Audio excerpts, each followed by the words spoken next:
chaque projet important de votre vie, consultez un notaire. Les notaires, sûrement et pour longtemps.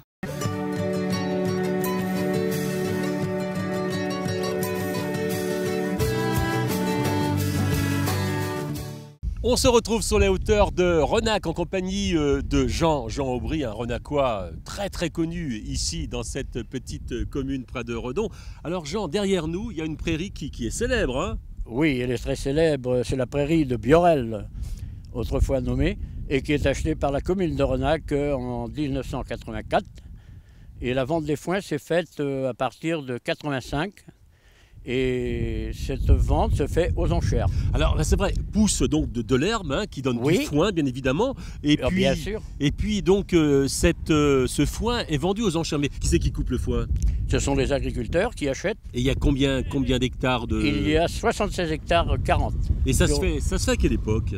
Ça se fait au 1er juillet. Et ça se passe comment les enchères? Qui met aux enchères? Met aux enchères, c'est soit le maire ou le crieur. C'est une des fêtes aussi du village de Exactement, Renac, et beaucoup de monde viennent des communes environnantes à cette vente de foin. D'accord, et tout le monde peut acheter du foin? Voilà, tout agriculteur, et du foin bio, puisqu'il vient naturellement. Aucun engrais, aucun pesticide, aucun engrais. C'est vraiment... C'est la montée des eaux naturelle qui fait qu'on a du foin d'excellente qualité. Voilà, et bien un bon foin écologique. Très reconnu, écologique.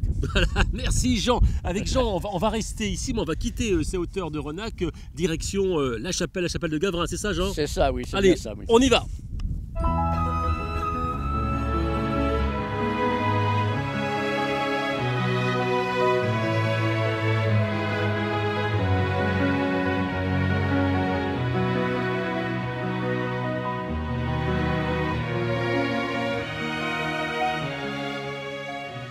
Et comme prévu, on retrouve Jean Aubry dans la chapelle de Gavrin et on est au pied de la statue, une statue qui est très vieille, Jean. Hein. Oui, c'est une statue qui date, Notre-Dame de Gavrin date du XIVe siècle. Donc 1300 et quelques. Voilà.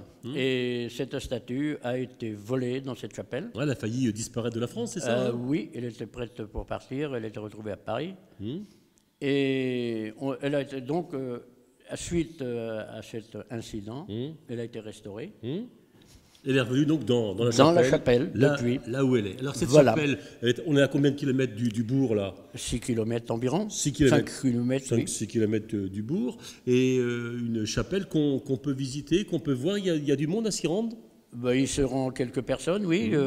Et ils viennent donc rendre visite à la chapelle de temps en temps, et surtout la fête de la Saint-Marc. Ah, la fête de la Saint-Marc. Alors, oui, voilà, ça a lieu quand, Jean? Le 25 avril cette année, toujours le dimanche le plus proche de la Saint-Marc. De la Saint-Marc. Alors, on se réunit ici, dans ce pré, dans cette prairie, tout autour de la chapelle. Alors, qu'est-ce qui se passe là? Là, c'est la grande fête. Le repas du midi compte environ 250 à 270 personnes. De Renac et des environs? Des environs aussi. Hein. Oui. Alors, qu'est-ce qu'on y fait? Qu'est-ce qu'on y mange? Alors là, c'est le cochon à la broche. Le cochon à la broche, oui. Sanglier, chevreuil. Oui, parce qu'ici, quand même, il y a de la forêt, et puis il y a du gibier. Beaucoup de gibier, beaucoup de forêt. Beaucoup de forêt. Et vous êtes chasseur, vous, Jean? Bien sûr. Et qu'est-ce que vous avez chassé ou on chasse ici?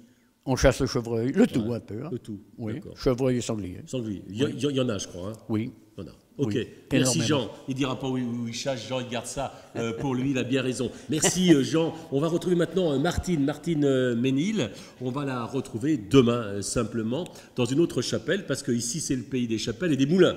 Voilà. Merci Jean.